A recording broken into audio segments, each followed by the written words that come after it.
Welcome to the Reader Roundtable, where authors from all walks of life come together to discuss the trials, tribulations, and triumphs of publishing their books. I'm your host, Corey Graham. Join us here every Friday night at 8 p.m. or listen anytime via podcast at Spotify, Apple Podcasts, Stitcher, TuneIn, and PodServe, to name just a few. The Author Roundtable is sponsored by Reader House Online Bookstore, where the independent new authors come first. Author Alicia Crandall shares her story to inspire and bring healing in her book, Don't Get Caught Up in the Story, Just Get the Message. I'm really happy that Alicia is right here with me now at the Reader House Author Roundtable. Alicia, thank you for being here tonight. Thank you for having me. It is such a blessing to be in attendance, and I'm so grateful that the Lord has allowed this to happen. I'm grateful as well. I have quite a story to tell here. So can you tell us all about Don't Get Caught Up in the Story, Just Get the Message? Everywhere I go, I'm always doing the work of the Lord, and I realize at a young age, that's just my mission. And when you accept your mission for Christ, it makes it a little bit more easier. And it allows you to share your stories. Instead of being so conservative and or secretive with your stories, you become more open to share them because it's a message. It's a message in every single thing we go through in life. But if we don't look at our stories as messages, we'll get caught up in them and we won't ever get the message. So the Lord gave it to me. He says, you know what? You have so many stories to share. And people are always wanting to hear more of your stories.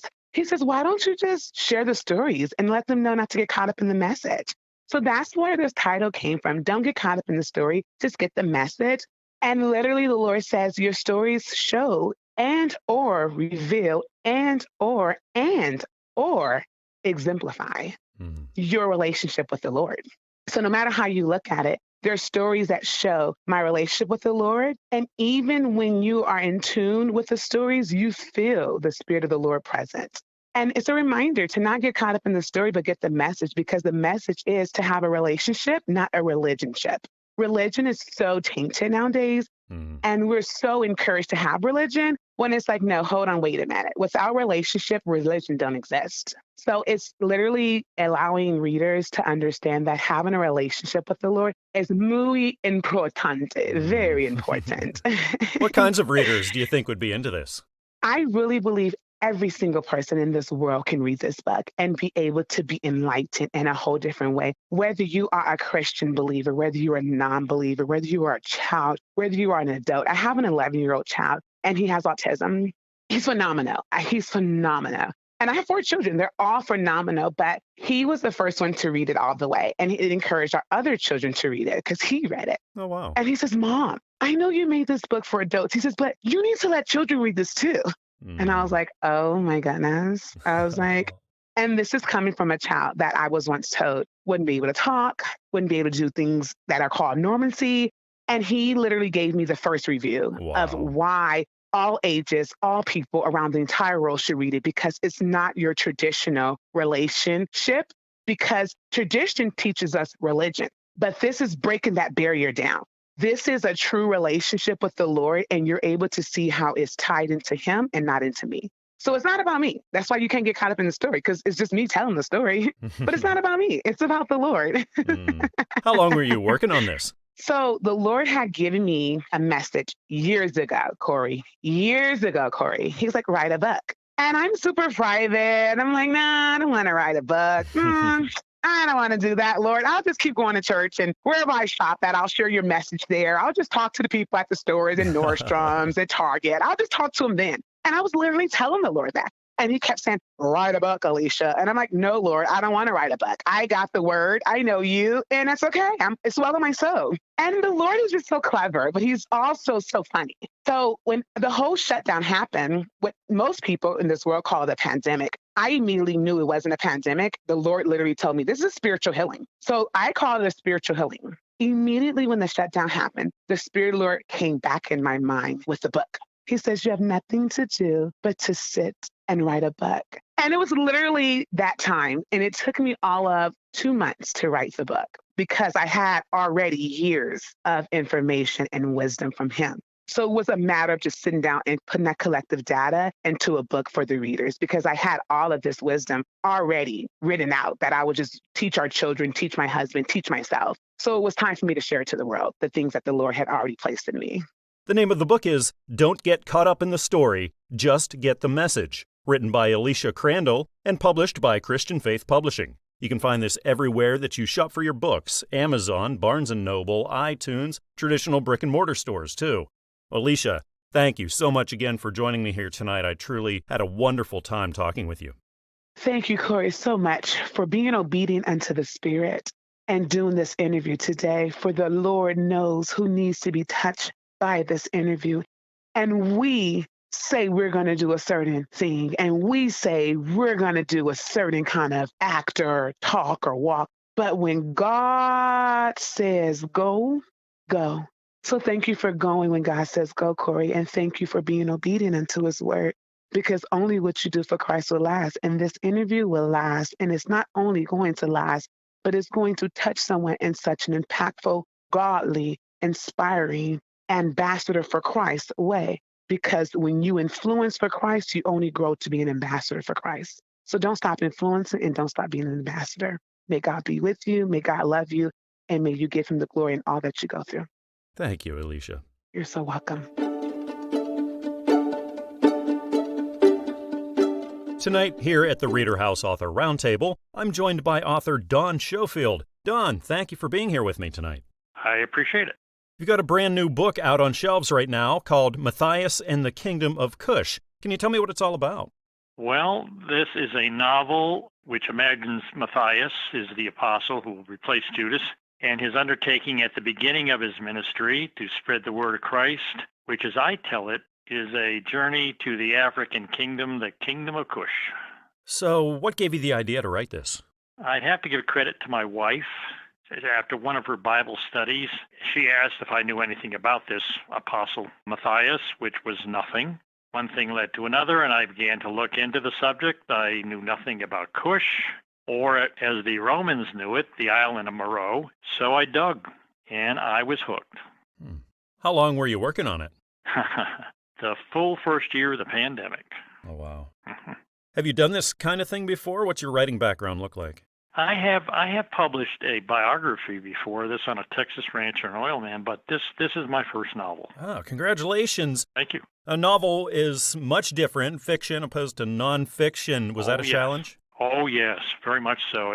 You have to get into the characters so much into fiction that it yes, totally different experience. So what was it like when you got that first one in your hands? You know, you're working on it for so long, you just see it on the computer screen, and you get that first copy and you're holding it. It was, the word I would use, two words I would use. One, it was exciting and it was fun. You know, you put something, what you put down on a sheet of paper, you're now sharing with others. It was a fun experience. Now, looking down the road, are you thinking about writing more, maybe doing another novel or going the nonfiction route again? Yes, as a matter of fact, I have just finished, and I'm now editing another novel, the same area, about the apostles and their stories. Only this one's going to be about Thomas, the apostle Thomas, and his trials, triumphs, while also disseminating the good news of Christ in India. Oh, that's wonderful. Did you ever reach a point where you were writing a story and you just got writer's block, just like nothing was coming out? I've been asked that before. And I don't get writer's block as much as I get I would call character interference. One character wants to take over from another character, or the chain of the story changes or something like that. But I don't really get writer's block as much. Is there anything you do in your life to keep the ideas going, anything to keep you inspired?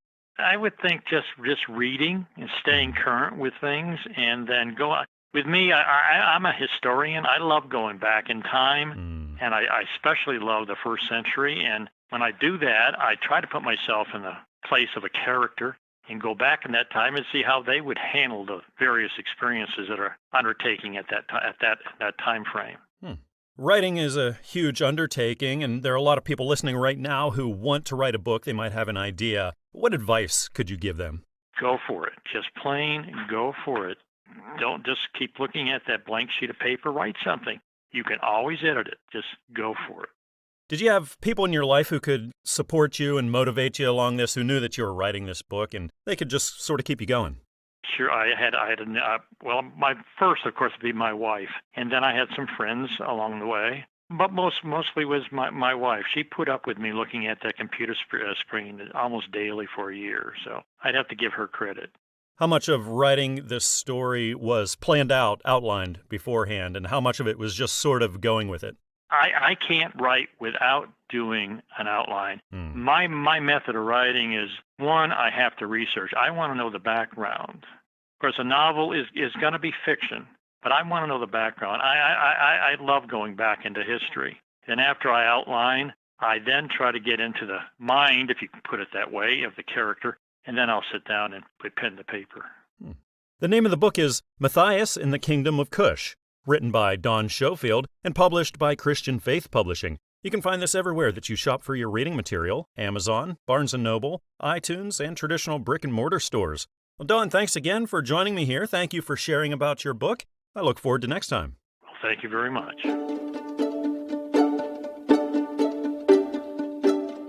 Right now, I'm sitting down with author Chanel T. Aline. She's got a new book out called David Dingle Learned Emunah. Chanel, thank you so much for joining me tonight.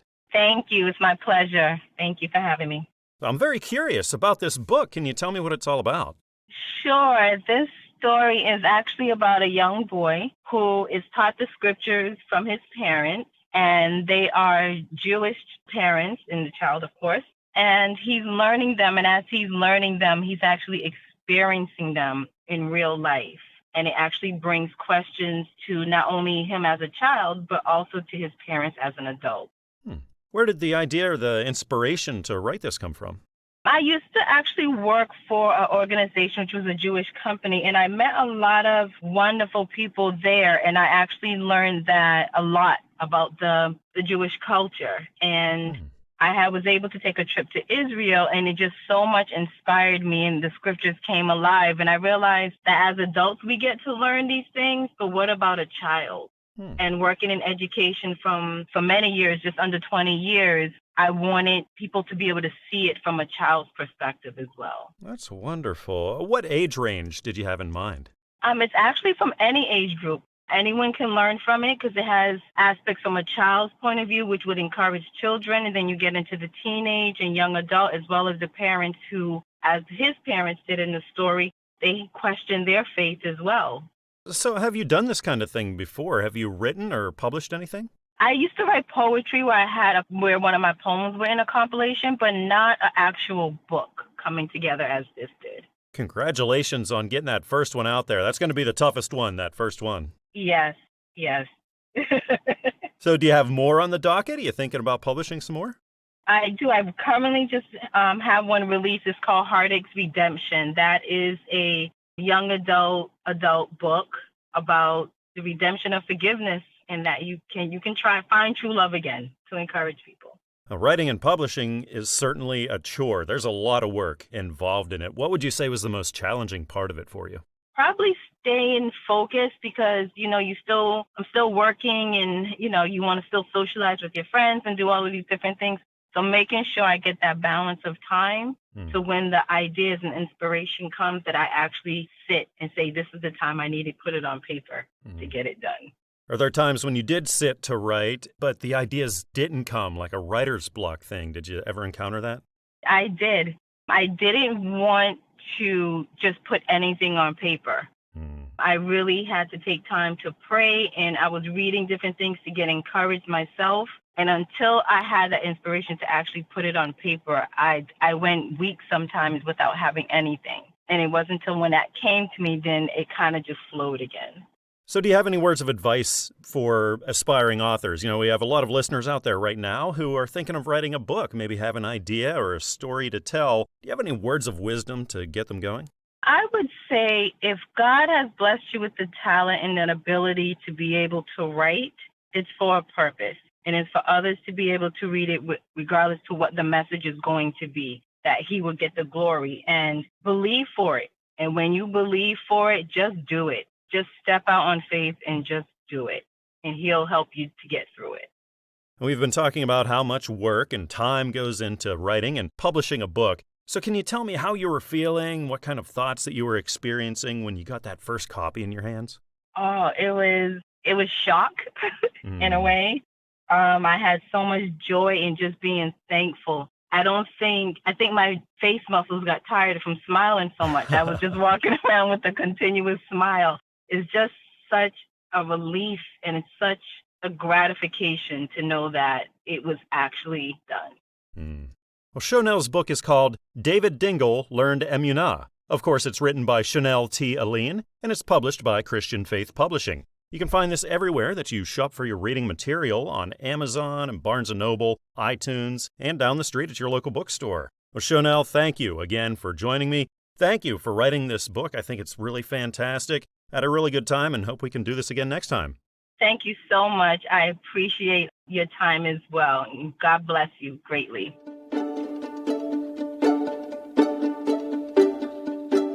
Right now with me here at the Reader House Author Roundtable is author Lucas Gordon McIntyre. He's got a second novel out right now called The Way. Lucas, thanks for being here with me today. Appreciate the time to talk to you. Absolutely. This is your second novel, The Way, so can you tell me all about it?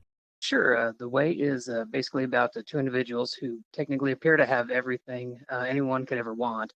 There's Tiffany, who's a supermodel, and Joshua is a popular business owner. But in reality, they basically their lives are really self-destructive. For example, Tiffany's employer is into sex trafficking, so she's actually stuck in that. And Joshua, he's got a bunch of problems with addictions and so forth, and violence, and he's kind of propelling into a life of depravity. Through a series of events, though, the two of them independently come into contact with a couple from out of town who attempts to bring them to hope in Jesus Christ. Is this a continuation of your first novel, or is this a separate thing? Actually, this is a separate. In fact, I came up with the idea while I was in the middle of writing my second Sentient book. About how long were you working on this one?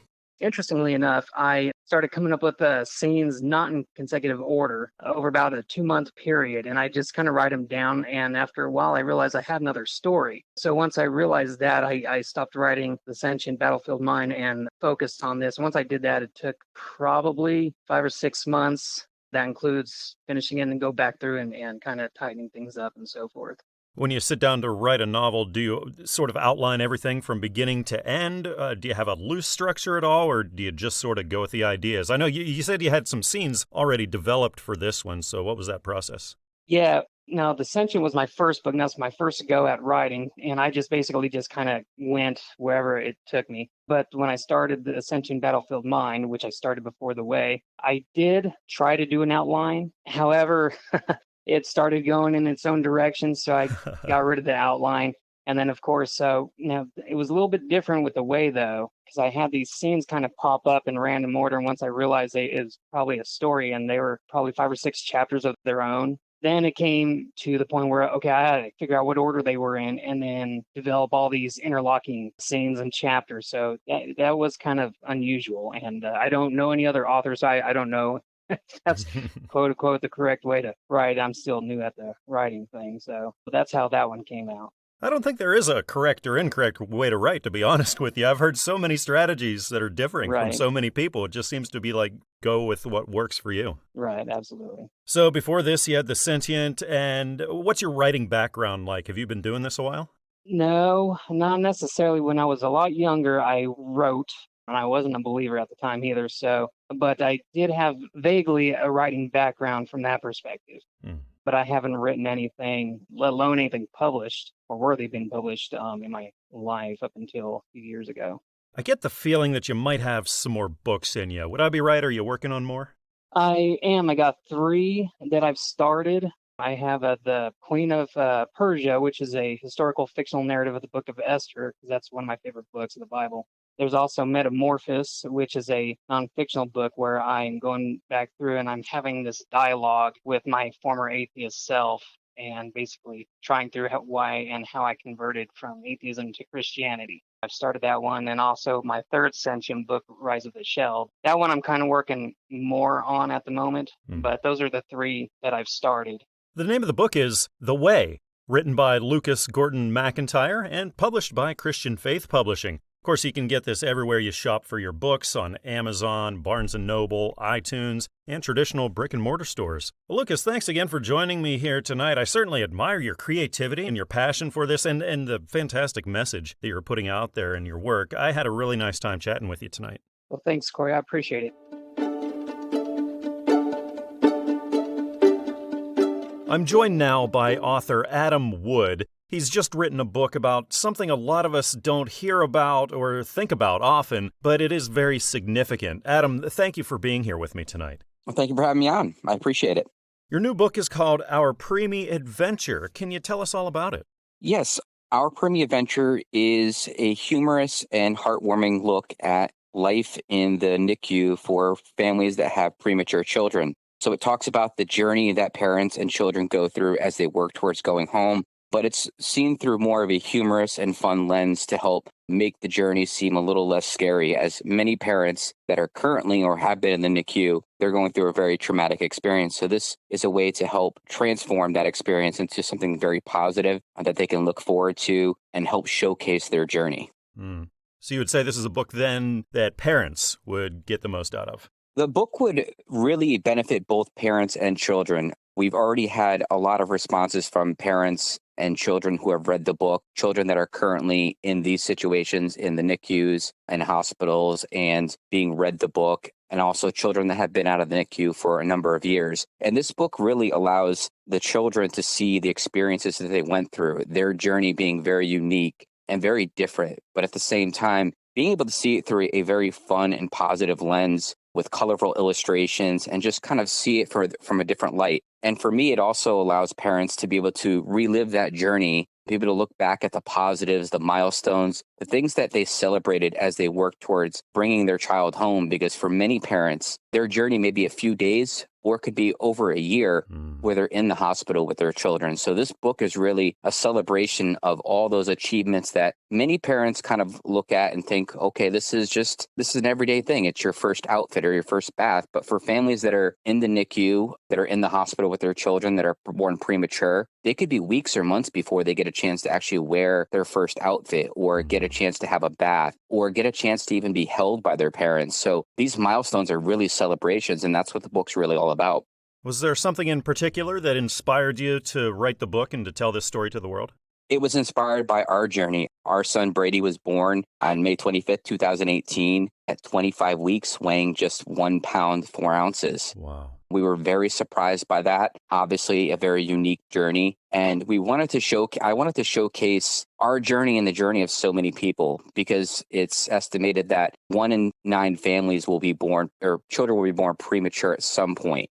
And for about 30 to 40,000 each year, they are in the same category as our son, who was born as a micropreemie. So he was below 2 pounds. So this journey definitely, and this book helps celebrate that and showcases what he overcame and what children every single day are overcoming, the miracles that they are, being able to overcome adversity, to be able to grow, develop, and to witness truly a miracle, their parents being able to see that. So I wanted to take this journey that we went through, a very difficult journey. We spent 135 days in the NICU, and we spent the last 3 years really secluded because of not only COVID, but our son's existing conditions. I mean, he went home on oxygen and a variety of medications, and a lot of families are in very similar situations, and in many cases, worse situations, and they're going through quite a bit. They're going through a lot of trauma, a lot of experiences each day that are very unique to and they feel really alone. And this book really is something that I was inspired to write because my son had such a great turnaround, had such a great story, and I wanted it to be something that a parent could pick up that's in that same position we were a few years ago, and trying to look ahead and say, is there going to be a happy ending? What do I have to look forward to?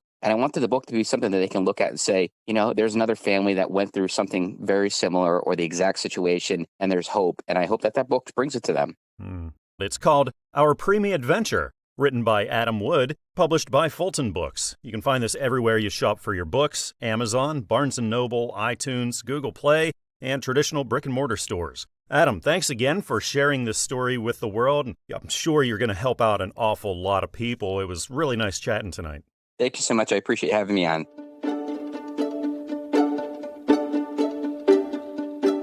It's really healthy to be able to laugh through all the ups and downs that life throws at us. And author L. Maxine McQueen tells about how she can do that in her new book, Life to the Max. The author, Max, is right here with me now at the Reader House Author Roundtable. Max, thank you so much for joining me tonight.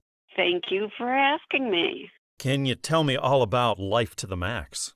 Well, I have wanted to write since I was about 10 years old. And I have one of those lives where people tell me that you need to write a book because weird things are always happening to me. And I kind of found out that you don't get through life without a whole lot of faith and a whole lot of humor. So I put my stories on paper for the last about 7 years. I've been writing weekly columns for different newspapers about things that have happened in my life. So is this your first book then? This is my first book. Oh, congratulations. That's such a Thank huge you. deal. How does it feel now that you can say, hey, I have a published book out there. I'm an author. It feels awesome. It's kind of surreal yet. It's new enough that, I'm nervous. Is it going to sell? But yeah, it feels really good. It's a nice accomplishment under my belt. Now, we mentioned, life has ups and downs for everybody. There's the good and there's the bad. And you're writing about all of this here in your book, and you're reliving a lot of this, a lot of memories. So was this tough for you to write, or was this a relatively easy thing for you to put on paper? Yes and no. Yes to your question, I guess. It was fun looking back at the good things, at the funny things. It amazes me what was totally humiliating, and I didn't want anybody to know. A short time later turns funny, gives you a different perspective on life. So I don't get quite as embarrassed as I used to because you can always turn it around. The difficult times are hard to relive. I have lost a son, and that was very hard, but probably one of the hardest stories I wrote was about him. The title of the chapter is We Have No Name. I kind of gathered in all the parents that have lost children and how we can't express ourselves. I mean, you can be a widow, you can be a widower, you can be divorced, but there's no word for us that people can understand what we are. Wow. So are you thinking about maybe pursuing more book writing and publishing more? Yes, I am. I've got enough of my own writing to make another book. And I've been approached by some state troopers, and they want me to put their memories on paper and see if we can sell that book. Both their good memories and the, like the humor in it, and also the drama, the sadness of it. So did you have people around you in your life who knew you were writing this book and could offer encouragement or support along the way? Oh, yes. I've got a cousin that there's 2 weeks difference between us, and she's always been my cheerleader. Without her, I'm sure it wouldn't have been written. I always wrote long letters to my aunts and my great aunts, and they always encouraged me to put it down and put it in a book. So before there was email, there was me writing my family members. So what advice would you have now for aspiring authors who also want to get their first book out there? To journal so that you can remember. Don't give up. It's hard. Don't think you'll ever get rich at it. You got to really want to do it. You got to really love to write because very few authors will make a lot of money, but just knowing that you're making a difference. I mean, I have got some responses from some of my readers, and it has made it all worthwhile that I can make them laugh, make them giggle, say, yeah, I went through that, and I'm so glad that somebody else has walked that path too. The name of the book is Life to the Max, written by L. Maxine McQueen. It's published by Christian Faith Publishing. You can find this everywhere you shop for books: Amazon, Barnes & Noble, iTunes, and traditional brick-and-mortar stores.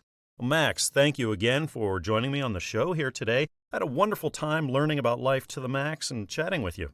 Thank you. I really appreciate it.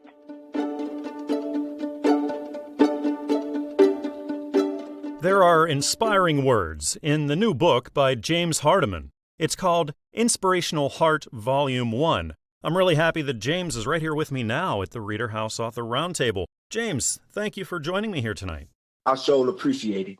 So can you tell me all about Inspirational Heart, Volume 1? Inspirational Heart is basically about your life and a life that we have in a human being body combined with God and the precious Holy Spirit to help bring us correction, reproof, God characteristics, traits, and godly attributes to live our lives as God's children as He see it that he wanted our lives to be lived like walking on the earth through our shortcomings, our faults, our negative behaviors that keep seeing present in your life. That change may spring forth by the purging and renewing of your mind and your attitude. And believe you me, you need to change that uncognitive thinking back into some cognitive thinking to make better choices and better decisions possible to beautify your life and the lives of the people that surround you. Was there anything in particular that inspired you or sparked you to begin writing this book and then publishing it?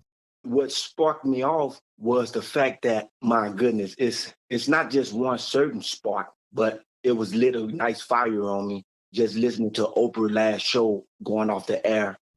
And she said, basically, if God had wanted you to do something, you put all your all into it, your heart, mind, body, spirit, and your strength. And, and success is already yours if you keep those things going when you believe in something or a purpose that you have to do. So that got me sparked to put the pen to the paper. But I can always say that it was my late grandfather, grandmother that allowed me to be able to know God through Jesus Christ. And my late bishop, Elder Robert Greer, and his beautiful wife, Sister Ann Greer. She was an evangelist, and they was the ones that made sure we had constant communication with God. And so that sparked me to get into God. And I believe when I was about 17 years old, the Spirit of God told me I would write books, but life went on until he put me to a place where I was able to write these books and started. And I so happened started it on the day that I saw that last show of Oprah. Now, this is volume 1. Can you tell me about what you have planned for further volumes?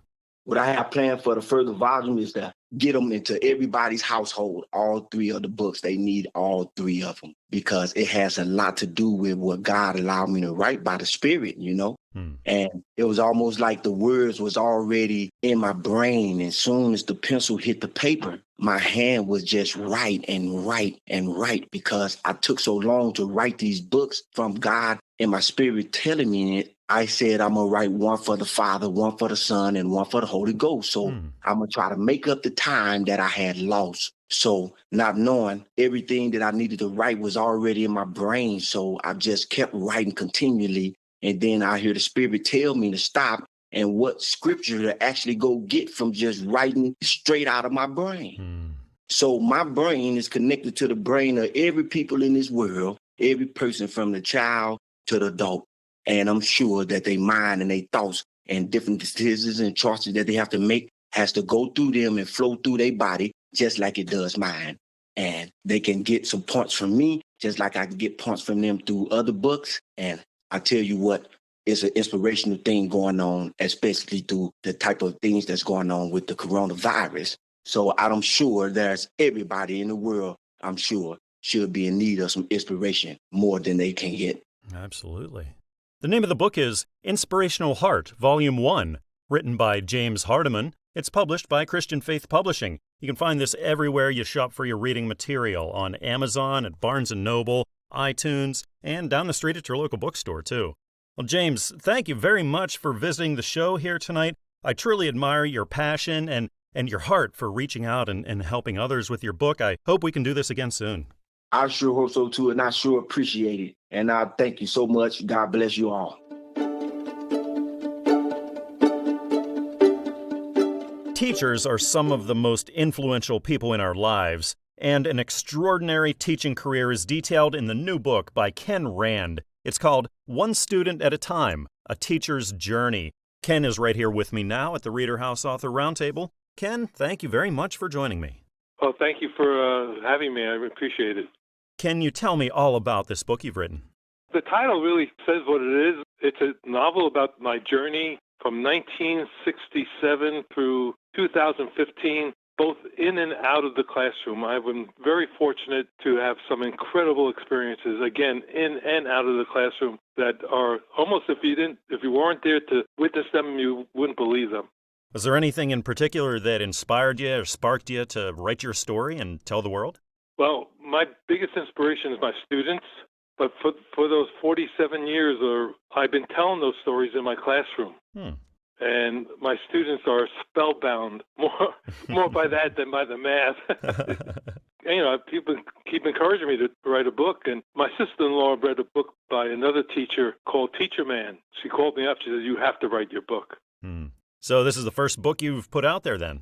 Well, this is the first novel that I've written. I published a boring algebra textbook. I published some workbooks and activities and games for math. But I've also published some games that were sold to the general public, and they were sold in Sears and Macy's and KB Toy and Hobby. So it's not my first publication, but it's my first novel. Were there any challenges along the way that were significant?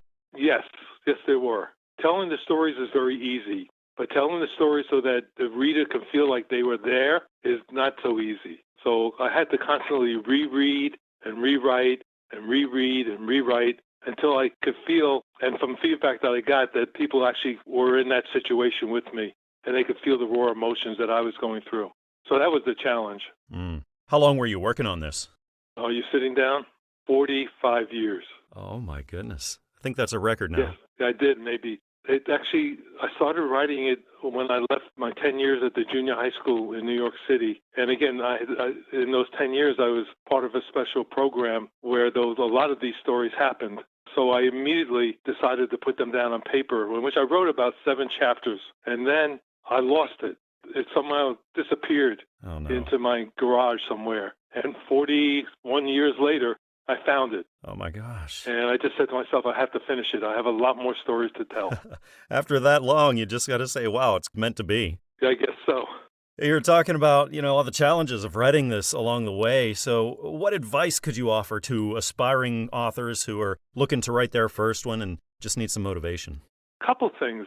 By the way, that's a really great question. One is to read as much as possible before and during your writing. And that is because it's really affected my style of writing.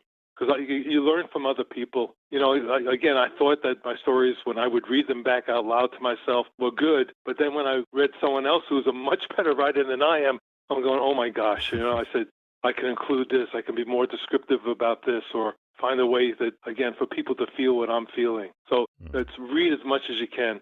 And number 2, just go for it. If you feel you have a story to tell, just do it. Find a way to get it down. And again, have people read your writing before you try to publish it. Did writer's block ever get you? There were times, 44 years of it.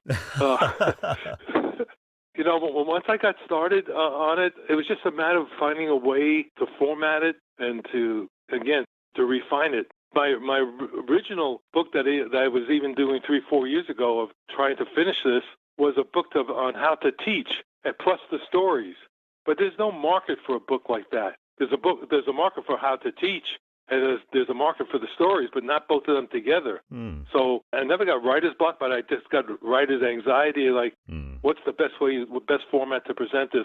And I finally decided after reading my cousin's novel, which happened to be his bestseller, that his book was all stories. I said, that's the way to go. I'm just going to tell the stories and let people enjoy them. I can do another book on how to teach later. Yeah, I think that was a great slant to take for this. So what's the chances of maybe another novel coming out of you? Well, again, How to Teach may be not a novel that would be open to a lot of wide public readers, but I probably will do that. But I'm working on another autobiography, which has all the stories I didn't put into this one. Oh, wow. All the stories that happened before I became a teacher and even after I retired, and certain stories that I left out of this book on purpose and so on. So I have more stories to tell. Matter of fact, that's almost like the last line of my book. Oh, that's wonderful.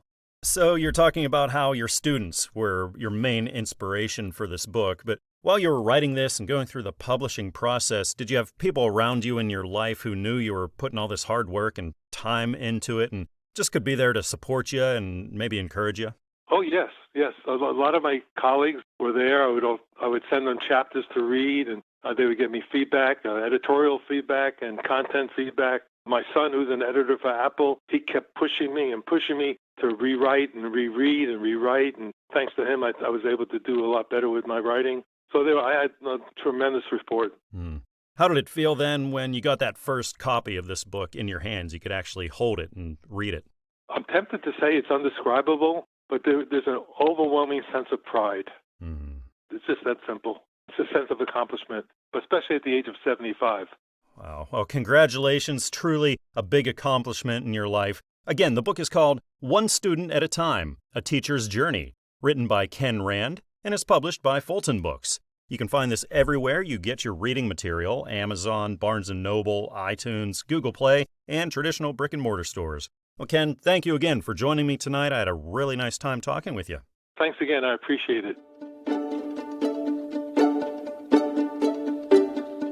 Well, I'd like to welcome here to the Reader House Author Roundtable co-authors Karen and Taylor Ellenbecker. They wrote a new book. It's called My Pillow Has Wings, a true story of loss, love, and forgiveness. Ladies, thank you for joining me here tonight. Thank you for asking us. Yeah, thank you. Oh, it's my pleasure. So can one of you or both of you give me an overview of what the book's all about? So the book is essentially a story about when I was a young girl growing up and just like noticing that I was a lot different than other kids. It deals with big feelings, things like anxiety and empathy, and really it almost is like a guide for children how to deal with those emotions. But it's kind of based after personal experiences that I went through when I was younger. It's also, the book is, as much as it is for the child who is being read to, it's also about the experiences and the feelings that it brings up in the person who's actually reading it.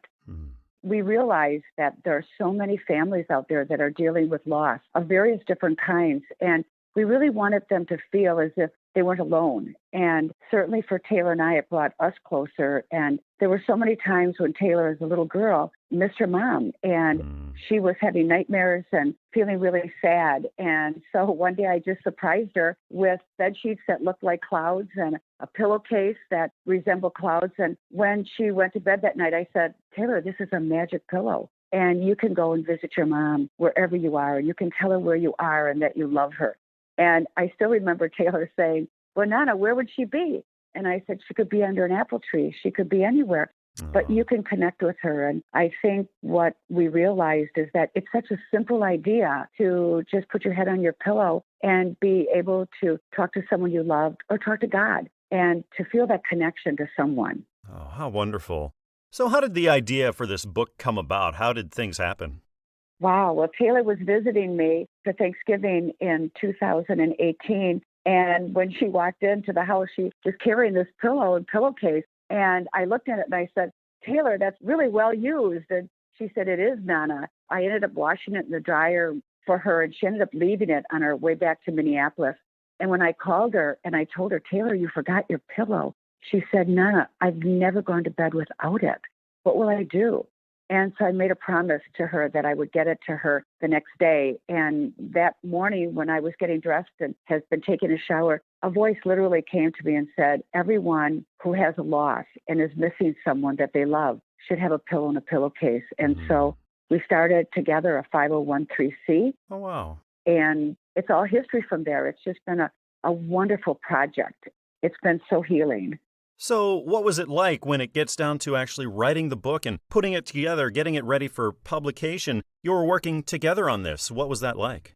For me, I'm naturally just so busy. I'm now raising my niece. So I've had more of like an outsider type of helping with my grandma. So she's done most of the heavy lifting here, but it's been a blast. I mean, I get to meet all these new people I've never met, and it's something that has such a strong message behind it. It's really nice to like draw in different people from different backgrounds and every different type of walk in life. And so we've got to hear other people's stories. We've got to share ours.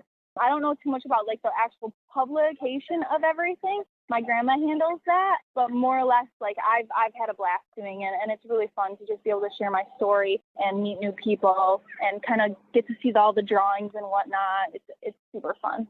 The name of the book is My Pillow Has Wings, a true story of loss, love, and forgiveness, co-written by Karen and Taylor Ellenbecker, and is published by Christian Faith Publishing. You can find this everywhere that you shop for books: Barnes & Noble, iTunes, Amazon, traditional brick-and-mortar stores. Well, Karen and Taylor, it was truly a blessing talking with you today. I was blessed myself learning about how you're reaching out and helping people and doing all kinds of things to get the message out there. So I had a really nice time talking with you both tonight. Thank you for being here.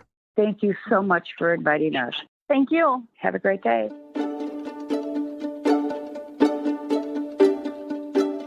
I'd like to welcome to the show author Barbara Lynch. Barbara, thank you for joining me here tonight. Thank you. Great opportunity. You have a new book out right now. It's called Joey's Free Fall. Can you tell me all about it? Well, I have been a children's pastor for over 40 years and teaching Bible verses. Different stories have been brought up, and I've taken it to the next step and created a story around it, emphasizing the Bible verse. So about how long were you working on this? This particular story I have told over the years, probably 10, 15 years, and then decided to get it published because it was always well received to my audiences. I've also been a missionary, and I've shared these stories across the world through translation and or acting it out, and it's always been well received. Wow. So what's your writing background like? Have you ever done this kind of thing before? This actually is my third children's book. My first one, a girlfriend illustrated it for me, and I self-published 2 other books. So this is my third children's book. Oh, that's fantastic. Do you have plans for more after this? Yes, I do. My next one is Henry's Secret Recipes, and that came about visiting a missionary family in Peru with a little boy, Henry, sitting across from me, making all kinds of concoctions with his food that looked absolutely gross. But he insisted I taste it, and much to my surprise, it tasted good. What sorts of readers do you think this is best suited for? Parents of young children, children's church. I'm a grandmother, so I've read it to my grandchildren. So it's got a good story. Children's books, part of what's so important to them are the illustrations. What was that process like for you when you write these books, getting your words translated visually? Well, it's always difficult for me because my characters have been in my head and my heart for a long time, and then to try to get that image across to the artist is sometimes hard. And I have to get to a point where I just have to accept their vision. And sometimes it's not totally what I've visioned in my head over the years, but so far I've been happy with the outcome. Is writing an easy thing for you, especially these kinds of books, or does it take you a little bit longer? Once I have the story, I can sit down and it flows, but it does churn in my spirit for a while, which I like because I get to develop the story, if that makes sense. Yeah, absolutely. What sorts of feelings do you get whenever you get your first copy in your hands after working on it for so long? It's exciting to see my vision take flight and then to actually hold it. But more satisfying is giving the book to a child and having the parent or the grandparent read it. And then they send me a picture of the child holding the book and how they were touched by it. Do you have any words of advice for aspiring authors, people who have a message, maybe have a story to tell and need the world to hear it? To stop procrastinating. It's not a stupid idea. And to write it down and just do it. It's fantastic advice. Writing isn't always easy. It can be tough and it can be kind of lonely sometimes. It's often easier if you have people who know that you're taking this on and they can be there to support you and encourage you, motivate you along the way. Did you have people like that in your life? Yes, especially when I'm telling the story in children's church or when I'm out in the mission field and I'm sharing these stories to children with adults in the room. It always is so touching to see an adult lean in and get caught up with my characters. Oftentimes when you're driven to write, it also means you're an avid reader. Would that describe you? Yes, I like to read. What sorts of things do you read to keep yourself motivated or encouraged? I'm always in an inspirational devotional book and or I love a good mystery. I have some favorite authors and I always have a book I'm reading. Well, the name of the book is Joey's Freefall, written by Barbara Lynch. It's published by Christian Faith Publishing. You can find this everywhere that you shop for books, Amazon, Barnes & Noble, iTunes, and down the street at your local bookstore too. Barbara, thank you again for stopping by the show tonight. Thank you for writing this book. I had a really nice time chatting. You're welcome. It's been a privilege. Thank you. We hope you enjoyed this edition of the Reader House Author Roundtable, where authors from all walks of life come together to discuss the trials, tribulations, and triumphs of publishing their books. We hope to see you back here every Friday night at 8 p.m. or listen anytime via podcast at Spotify, Apple Podcasts, Stitcher, TuneIn, and PodServe, to name just a few. The Author Roundtable is sponsored by Reader House Online Bookstore, where independent new authors come first.